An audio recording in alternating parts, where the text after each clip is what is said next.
네, 수도권을 중심으로 새로운 집단 감염이 계속 확인되고 있는 가운데 방역 당국은 추석 연휴를 기점으로 전국적인 재확산 위험이 크다고 우려하고 있습니다. 네, 한편 의심 증상이 없이도 선제 검사를 받은 일반인 중에서도 처음으로 확진자가 발생했는데요. 관련 내용들 정기석 한림대 성심병원 호흡기내과 교수와 함께 알아보겠습니다.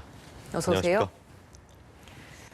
네, 오늘 발표된 국내 신규 확진자 수 126명입니다. 어제 발표된 수치와 비교하면 다소 좀 내려가긴 했습니다만 여전히 100명대 초중반대를 좀 유지하고 있는 상황이고 지역별로 봐도 수도권에서 82명으로 여전히 좀 많은 비율을 차지하고 있습니다. 서울에서 46명, 경기에서 32명, 인천에서 4명 이 정도 수치가 나오고 있습니다. 어제보다는 조금 내려갔습니다만 방역 당국이 지금 목표로 두고 있는 것은 추석 전에 100명 아래로 내리는 것인데 그 가능성 좀 어떻게 보시고 지금 현 상황에서 가장 문제는 어떤 점이라고 보십니까? 추석 전에 세 자리에서 이제 두 자리로 내린다는 목표는 되면 좋겠습니다. 그러나 서로가 안 되더라도 뭘 더 유심히 보셔야 되냐 하면은 한 지역에 발생하는 숫자입니다. 그래서 서울에서 지금 40명대가 계속 나오고 있잖아요. 어떤 데는 더 많아지고. 그러면 역학조사는 제 시간에 할 수 있을지. 그다음에 그 위중증 환자가 발생했을 때에 제대로 병원까지 가서 제대로 치료를 받을 수 있을지가 중요한 거거든요. 그래서 저는 같은 숫자이면 오히려 전국적으로 분포가 좀 고루고루 되는 것이 각 지자체별로 감당할 수 있는 방역과 병원이 감당할 수 있는 숫자로 발생하는 것이 더 낫다고 보는 것이고요. 물론 두 자리로 줄여두면 더 편할 겁니다. 네. 그러나 지금 수도권은 가장 많은 환자의 숫자를 지금 보고 있는 거거든요. 지금 1월 달 발생 이래 이렇게 80명씩 이렇게 된 적이 없었습니다. 그렇기 때문에 굉장히 주의해서 더 낮출 수 있도록 역학조사 더 열심히 하고 그다음에 행정력을 좀 더 발휘할 필요가 있다 그렇게 봅니다. 네. 네, 교수님 추세에 대한 질문 하나만 좀 더 드리면요. 오늘 100명대 초중반대로 내려갔다지만 어제 100명 중반대로 올라섰었기 때문에 방역 당국이 일시적인 등락은 있을 수 있다라고 이야기는 했습니다만 사실 이렇게 소폭씩 증가세가 있는 것이 2.5단계 시행의 효과가 없었음을 방증하는 게 아니냐 이런 시선이 일부에선 있어서요. 어떻게 보십니까? 멀리서 보면 감소세는 맞습니까? 네, 전체적으로 감소를 많이 했고요. 특히 2.5단계 하면서는 확연하게 일단은 불길은 잡았다고 보는 겁니다. 예. 그러나 지금 아시다시피 여기저기에서 이제 고리가 밝혀지면서 잔잔한 산발적으로 소규모 감염들이 나타나기 때문에 결국은 이제 이 숫자가 더해지면서 등락을 계속하고 있는 건데요. 사실 네. 저는 이제 다음 주부터가 좀 걱정이에요. 네, 2.5단계의 효과는 이번 주까지 계속 이어집니다. 예. 만일 2단계로 낮춘 것이 잘못됐다면 지난 월요일부터 해서 부주의한 사람들이 감염이 되기 시작하면 증상이 나타나고 검사에 양성이 나와서 그 숫자가 반영되는데 적어도 이번 주말은 지나야 된다는 거거든요. 네. 그래서 다음 주 초에 봐서 특별히 더 증가하는 추세가 안 보인다면 2.5단계 괜찮게 갔고 2단계 낮춘 것까지도 괜찮겠다. 예, 그런 예상을 해볼 수가 있겠습니다. 예, 그러니까 조금씩 등락과 하락은 좀 오갈 것 같기는 한데 그 내용이 사실 중요하지 않겠습니까? 내용적인 부분에서 좀 부정적으로 읽힐 수 있는 대목들이 나오는 것이 최근 2주간의 감염 경로를 알 수 없는 환자가 26.4%. 그러니까 어제 저희가 이야기를 할 때만 해도 25.4% 정도였는데 하루 만에 또 살짝 또 오른 수치가 이렇게 바로 보이기 시작했고 60대 이상의 고령 환자도 연일 최고치를 기록하고 있는 이런 상황입니다. 내용적인 면에서 봤을 때는 어떻게 분석을 하시나요? 예, 일단 그 60대 이상이 증가는 하지만 위중증 환자가 오늘 들어 많이 줄었습니다. 10명이 줄었는데 물론 그중에 절반이 이제 사망하시면서 줄었지만 예, 그 부분은 그래서 앞으로 계속 추세적으로 감소한다면 위중증만 발생 안 하면 더 늘지 않는다는 데 의의가 또 있겠죠. 예, 괜찮은 거거든요. 예.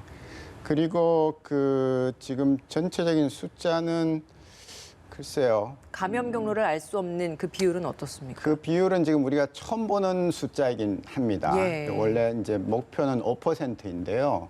그렇게까지는 안 내려갈 것 같고 저는 한 10%까지라도 좀 줄였으면 좋겠는데 역학조사에 한계가 있다고 지금 당국에서 얘기하는 것이 왜냐하면 이 실제로 들어가 보면 진실을 얘기를 안 한다는 거예요.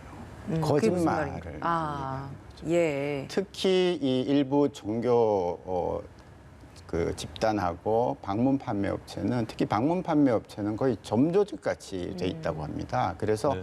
서로 연락을 안 하고 누가 뭐 있는지도 모르는 지경이기 때문에 그나마 거기서 거짓말을 자꾸 하기 때문에 고리를 못 찾는 거예요. 그러다 보니까 지금 이게 20몇 %까지 오른 거라서 이제 시민들은 좀 각자 자기 방역 수칙 지키는 것도 중요하지만 혹시라도 역학조사 대상자가 됐을 때는 정말 솔직하게 다 얘기를 하는 그런 문화가 정말 절실하다. 그렇게 된다면 이 26%가 20% 아래로 좀 떨어질 수 있고 더 줄어들 수 있겠다. 그렇게 봅니다. 그러니까 방역에 협조하지 않기 때문에 이게 그 시간 동안 감염이 또 확산돼서 N차 감염을 일으켜서 어느가 감염 경로를 알 수 없는 확진자들이 나오는 상황에 대해서 또 짚어주시기도 했는데 그거 이외에도 사실 이제 우리 사회의 지역사회 감염이 좀 만연하다 보니까 그런 걸로 인해 이런 무증상 감염 경로를 알 수 없는 환자가 늘어나는 부분도 또 요인이 있지 않겠습니까? 그것도 확실합니다. 예. 우리가 그전에 대구에서 1차 대유행이 일어났을 때하고 지금 얘기가 다릅니다. 왜냐하면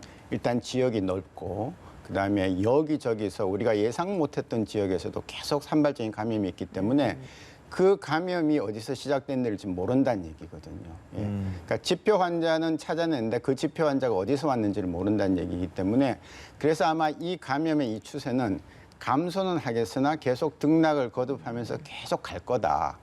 대구에서와 같이 뚝 떨어지고 끝나지는 않을 거다라는 겁니다. 그만큼 후보 감염원이 많기 때문에. 네, 여러 가지 요인들이 복합적으로 적용이 될 테고 결과적으로 봤을 때는 감염 경로 불분명 환자가 26.4% 최고치입니다. 지금 상황이 이런데요. 추석은 다다음 주고 또 날씨가 쌀쌀해질 테고 우리한테 예고는 돼 있지만 아직 찾아오지 않은 악재들도 좀 있지 않습니까? 여기에 대한 대비도 좀 미리 해놓으면 좋을 것 같아요. 예, 그래서 추석은 이제 뭐 많이 정부에서도 얘기하지만 좀 가급적 이동을 제한하시자라는 거고요. 가을이 되면 얼마 전에 이제 호주에서 그 연구 발표가 하나 났는데 습도가 떨어지면 건조하게 되면 비말이 에어로졸이 더 많이 되는 그런 실험을 했습니다. 그러니까 우리가 이제 이게 비말일까 뭐 공기로도 감염이 될까 네. 이런 걱정들 많이 하잖아요. 네네. 근데 확률적으로 비말이 나와서 이제 공중에 떠다니다가 건조하게 되면 습도가 이제 습기를 이제 잃을 거 아닙니까? 그러면 물방울이 작아지죠.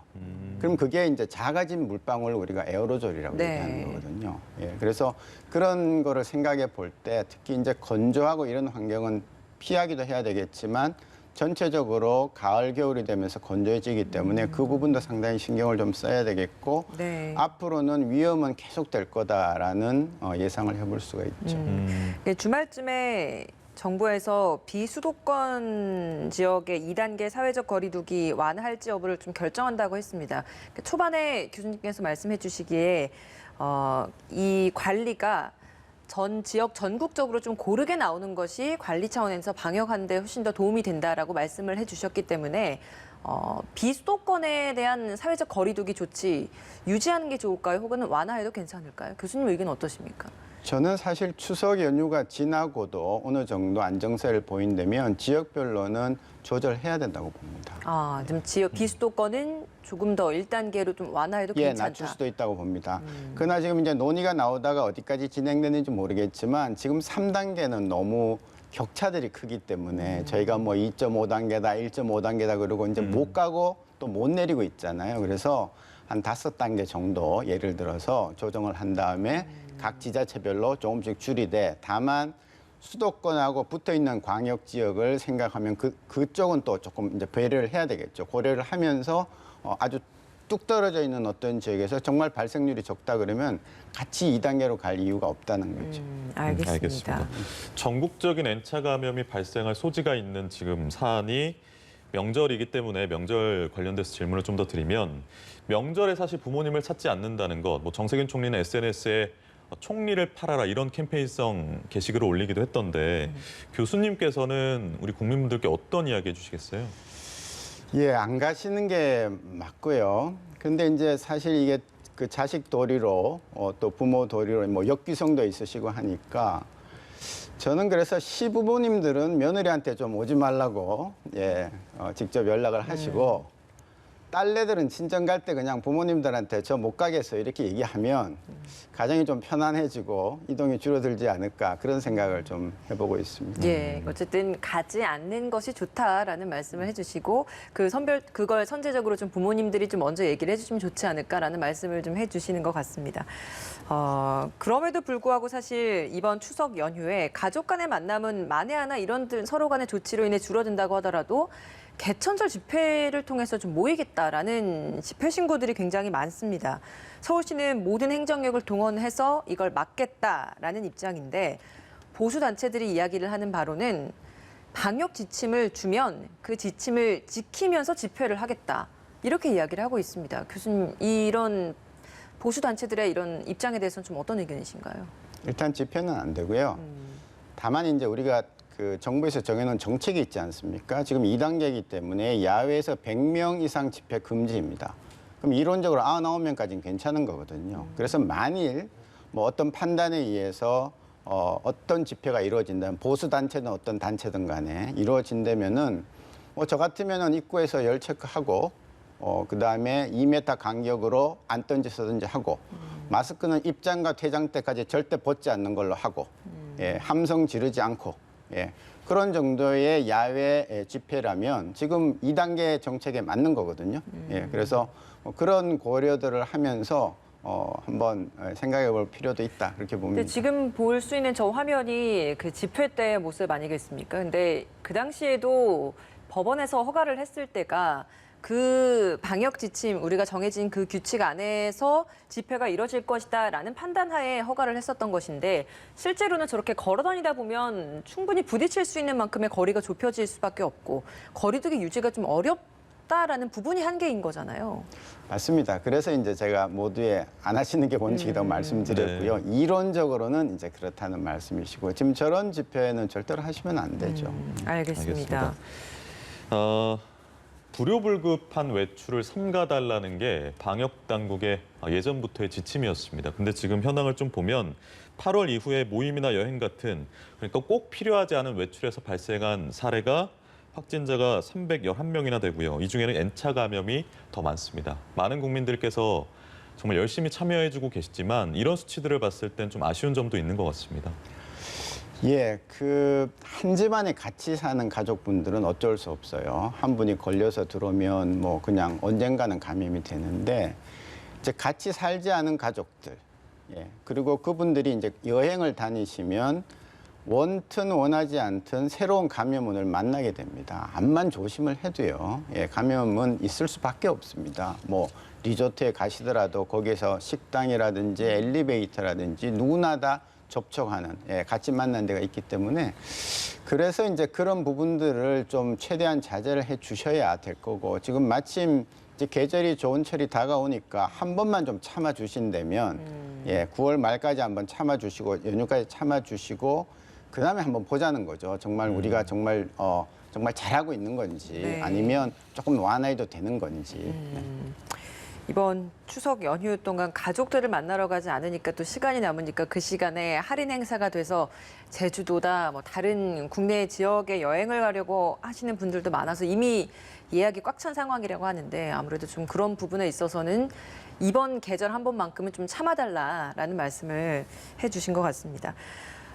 서울시가요, 지난 6월부터 일반 시민을 대상으로 코로나19 선제 검사를 진행하고 있습니다. 근데 여기에서 처음으로 양성 판정을 받은 사람이 한 명 나왔다고 하더라고요. 이게 어떤 의미라고 저희가 이해를 해야 될까요? 그야말로 그냥 우연히 한 명이 생긴 겁니다. 본인 증상도 없고 접촉력도 없고. 근데 그래서 그 계획이 나왔을 때 저는 뭐 한편으로는 좋다고 보지만 또 한편으로는 여러 가지 좀 함정이 있을 수 있거든요. 왜냐하면 과연 그것이 어떤 의미를 갖겠는가, 항체 검사하고 뭐가 차이가 나겠는가라는 거죠. 그분을 찾아서 주변에를 이제 물론 격리를 하고 했겠지만 얼마나 효과가 있었는지 그런 생각이 들고요. 이게 이제 감염병이라는 게 우리가 이제 뭐 위암이 겁이 나서 위내시경을 해서 이상이 없습니다 그러면 보통 한 6개월, 길게는 1년까지는 괜찮습니다. 근데 이 감염병은 오늘 검사했는데 음성인데 오늘 저녁에 내가 친구들 만나서 놀다가 걸리면 내일부터는 양성이 되는 거거든요. 며칠 후부터는. 그래서 한 번의 음성이 당장 내일부터의 재감염 혹은 새로운 감염을 보장해 주지 않는 겁니다. 그러다 보니까 이 검사를 하고 나는 음성이어서 그러고 더 자유로워진다면 경각심을 늦춘다면 오히려 좋지 않은 게 되고요. 이 검사 자체가 사실은 이게 한 7만 원 좀 하는 검사입니다. 네. 그래서 비용 효과 면에서도 사실 한번 따져볼 필요가 있거든요. 차라리 이렇게 하려면은 신속 항원 항체 키트라고 나오는 훨씬 저렴하고 민감도는 떨어지지만 그런 것들을 한번 해서 조금 더 대량으로 조금 더 전향적으로 필요한 곳에 가서 한번 할 필요가 있다는 거죠. 네, 신속 항원 키트에 대한 질문은 조금 이따 다시 한번 좀 드리기로 하고 일단은 사례를 좀 말씀드리면 기아차의 소아리 공장에서 지금 확인된 것만 13명이 지금 나왔습니다. 장례식장에 조문을 갔다가 거기서 좀 확산이 일어난 걸로 보여요. 근데 여기 소아리 공장에 근무하시는 직원분만 6천 명 가까이 되거든요. 좀 확산이 더 좀 확산이 좀 더 생길 가능성은 어떻게 보십니까? 예, 소아리 공장은 저도 뭐 잘 아는 공장인데 과연 그 공장 안에서의 근무 조건이 어땠느냐가 가장 중요하겠죠. 그러니까 환자들이 발생한 그 이제 공장 단위가 있을 거 아닙니까? 그 안에서 정말 하루 종일 마스크 착용은 제대로 했는지, 얼마나 가까이서 밀접해서 일을 했는지, 휴게실은 어떻게 사용했는지, 네.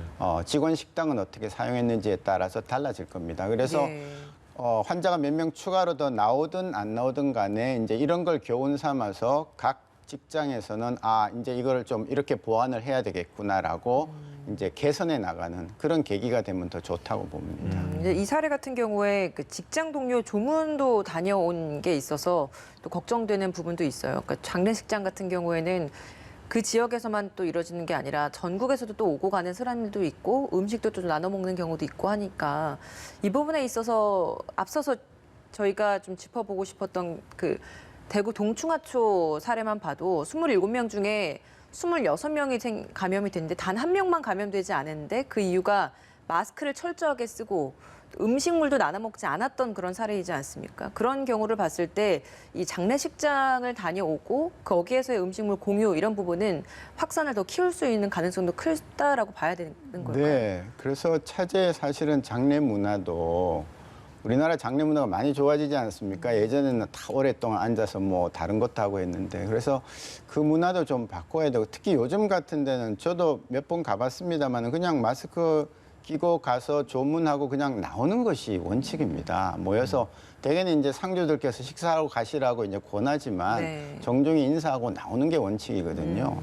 앉아서 마스크 벗고 식사하기 시작하고 조금 이제 자리가 길어지고 간혹 또 이제 뭐 반주도 곁들이고 이러다 보면 당연히 감염이 퍼지는 뭐 적소가 되는 것이죠. 예. 네. 마스크의 중요성에 대해서 언급을 하셨는데 이런 사례도 있습니다. 오산시 한 어린이집 교사가 확진이 돼서 원생하고 다른 교사 106명을 검사를 했더니만 모두 음성이 나왔습니다. 알고 봤더니 이 교사가 근무 시간 중에 계속 마스크를 착용했고 잠시 쉬면서 뭘 먹을 때 제외하고는 마스크를 철저히 하고 손위생도 철저히 했다라는 게 드러났습니다. 어려울 때일수록 마스크와 손 씻기 기본으로 돌아감이 중요함을 다시 한번 좀 보여주는 사례가 아닐까 싶어요. 예, 그래서 이게 이제 아이들이 얼마나 아무것도 모르는데 거기다 대고 다 가르쳐 주잖아요. 그럼 그대로 지키는 거, 참 좋고요. 지금 학교도 걱정이지만 사실 고3들 학교 등교 수업하면서 왔는데 괜찮았어요. 이때까지 학교 내에서 문제가 되는 감염은 없었거든요. 오히려 이제 학교 끝나고 나가서 이제 감염이 된 거기 때문에 그래서 뭐 이제 알았습니다. 우리는 어떻게 하면 되는지 압니다. 저렇게 하면 되는구나. 실천이 어려워서 그런데요. 이제 실천을 하는 것을 자꾸 보면서 이제 저렇게 해야 되겠구나 하면서 스스로 배워나가면 아마 우리 아이들이 커가지고 성인이 됐을 때는 정말 선진 시민 같은 그런 그 방역 또 위생 그런 의식이 있지 않을까 그렇게 기대를 합니다. 예, 마스크 착용 철저하게 하면 그 어떤 백신보다도 더 효과가 좋은 차단 능력이 가지고 있다라는 걸 여러 가지 좀 사례를 통해서 증명이 되는 것 같습니다. 백신 관련된 이야기를 좀 드려볼게요. 그러니까 독감 관련된 백신, 그러니까 독감 무료 백신이 이제 시작이 됐는데 정치권도 그렇고 일각에서 전 국민 무료 백신을 해야 한다. 그러니까 전 국민이 백신을 지금 이 시기에는 좀 맞아야 한다라는 주장들이 나오는데 전문가들 의견은 좀 다른 것 같더라고요. 교수님 의견 어떠신가요? 이론적으로는 전 국민이 맞으면 좋습니다. 예, 하나라도 이제 더 막을 수 있으니까요. 근데 이제 제가 그 질병관리본부에 있으면서 이제 백신 사업을 해보면 백신이 남아도 옵니다. 무료 백신조차도 다 안 맞는다는 거죠. 예, 부주의에서도 안 맞고 또 일부는 백신의 효능에 대해서 의심을 가지고 안 맞기 때문에 저희가 지금 정부에서 한 3천만 개 마련을 했지 않습니까? 네. 아마 그 정도면 저는 충분하다고 보고요. 우리나라는 전 세계에서 제일 많은, 그러니까 그 독감 예방 주사에 관한 1등인 나라입니다. 이렇게 많은 독감 예방 주사를 국가에서 무료로 혹은 스스로 맞는 나라가 없습니다. 근데 무료 독감 백신이 지금 기준 시기가 좀 다 나눠져 있는 거죠. 그러니까 무료는 18세 정도까지가 되고 또 62세 이상부터 다 무료인데 지금 당장 맞을 수 있는 건 어린이들 위주로 지금 맞을 수 있는 그 기간이 좀 구분이 되어 있는 거죠. 네, 왜냐하면 이제 그 약품은 충분히 있는데요. 네. 그 주사를 접종한 의료기관이 한꺼번에 다 몰리면 감당이 안 됩니다. 그래서 지금 이제 어린아이부터 제일 먼저 취약한 계층부터 먼저 시작했고 나이가 든 분들도 나이가 많은 순서대로 이제 이렇게 가고요. 금년에 62세가 들어갔는데 제일 마지막에 10월 말에 이제 들어가게 돼 있죠. 그러니까 언제까지는 맞아야 독감을 예방을 할 수 있는 건가요? 독감 경보가 내리는 시기가 있습니다. 보통 우리가 한 11월 말 정도 나오는데요. 적어도 적어도 한 달 전에는 맞고 있어야 됩니다. 그래서 지금 마지막 국가 무료 백신이 10월 말에 들어가면 예. 11월 말이 되는 한 달 전하고 비슷하게 되겠죠. 그러니까 10월 말까지는 백신을 좀 맞아둬야지 안전하다. 그 네. 백신의 효과를 볼 수 있다라는 예. 말씀이신 거네요. 또 너무 일찍 맞으면 그 독감 백신을 맞고 만든 내 몸에 생긴 항체가 나중에 봄이 되면 떨어져 버려요. 그래서 봄에 만일 B형 독감이라든지 다른 독감이 한번 유행하면 그때는 항체가 없어지는 예. 그런 일이 벌어질 수 있습니다. 하나만 더 백신과 관련된 질문을 좀 드리면 지금 어린이들은 무료로 접종을 받을 수 있는 대상이고 그 기간에 맞아야 되는데 너무 지금 코로나 때문에 걱정이 되다 보니까 현장에서는 무료 대상이 아닌 사람들이 접종을 하러 많이 오다 보니까 어린이들에게 맞힐 백신이 좀 부족하다, 고갈된다 이런 민원들이 좀 많이 들어온다던데 이건 어떻습니까? 글쎄요, 이제 질병관리청에는 예방접종관리과라는 데가 있고요. 예. 거기서 수급을 타는 과를 이번에 보니까 새로 만들었던데 그렇게는 안 했을 겁니다. 예, 무료 접종이 안 되는 일은 없을 거고요. 아마 이제 그 위탁받은 의료기관들이 마침 그날 뭐 주사가 한번 떨어졌을 수는 있지만 그러면 옆집에 가면 됩니다. 예, 뭐 단 병원들 많으니까요. 다른 의원에 가시면 됩니다. 알겠습니다. 진단키트에 대한 이야기 마지막으로 좀 짧게 여쭤보겠습니다.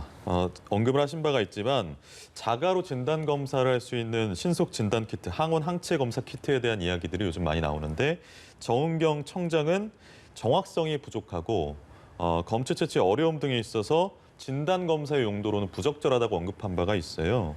이게 지금 그 신뢰성에 대해서 어느 정도 우리가 가져갈 수 있는 건지 판단해 주시죠. 당연히 저렴하고 빨리 나오는 대신에 정확도는 떨어지는 것이죠. 예, 뭐 모든 게 다 거쳐진 게 있을 수가 있겠습니까? 근데 우리나라는 지금 이 소위 PCR 검사, 가장 정밀한 검사를 전국 어디서나 할 수 있고요. 선별진료소에 다 하고 검사 다 하고 합니다. 저는 커피는 잘 뭐 맛을 모릅니다만 이게 그 젊은 사람들이 좋아하는 그 내린 커피, 아주 좋은 커피가 있는데 인스턴트 커피를 굳이 안 마시잖아요. 예, 그런 식으로 신속 진단 키트는 인스턴트 커피예요. 우리가 언제든지 가면은 다 좋은 커피 마실 수 있는데 굳이 그거를 해야 되겠느냐. 물론 비용의 차이는 여러 가지가 있습니다만은 그거를 써야 되는 나라는 이 PCR이라는 검사를 제대로 못하는 나라들, 네. 경제적으로 여유가 없는 나라들, 그리고 환자가 너무 급증해서 그냥 민감도가 낮더라도 진단을 일단 붙이고 가야 되는 나라들, 그런 나라가 되겠고요. 정은경 청장이 얘기한 바와 같이 우리나라도 만일 환자들이 많이 폭발하고 검사가 혹시 밀린다면 한 번쯤 고려는 해볼 수 있는 키트고요. 뭐 우리나라에서 다 생산해서 해외에 지금 수출하고 있는 걸로 그렇게 알고 있습니다. 네, 알겠습니다. 정기석 교수님과 이야기 나눴습니다. 고맙습니다.